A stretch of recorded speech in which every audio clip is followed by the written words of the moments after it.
ہم کریں گے ہر مظلوم کی حمایت۔ السلام علیکم، میں ہوں حرین فاطمہ اور آپ دیکھ رہے ہیں حمایتی نیوز HD چینل۔ نظر ڈالتے ہیں آج کی اہم خبروں پر۔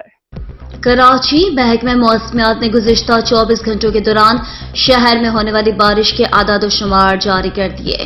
محکمہ موسمیات کے مطابق کراچی میں سب سے زیادہ کیماڑی میں 41 ملی میٹر بارش ریکارڈ ہوئی ہے اور اس کے بعد PAF مسرور بیس پر 20 ملی میٹر ریکارڈ کی گئی۔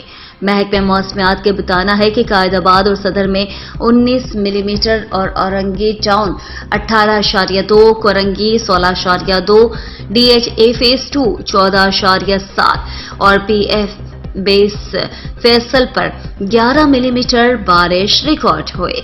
اس کے علاوہ گڈاپ میں 5.3، اولڈ ایئرپورٹ 4.8، حسن اسکوائر 3.5، جناح ٹرمینل، گلشن حدیث سرجانی 3 اور ناظم آباد میں 2.5 ملی میٹر بارش ریکارڈ ہوئی ہے۔ محکمہ موسمیات کے مطابق میٹ کمپلیکس پر 1.8، ابراہیم حیدری پر 1.5، بن قاسم میں 0.7، جبکہ سب سے کم گلشن معمار میں 0.5 ملی میٹر بارش ریکارڈ ہوئی ہے۔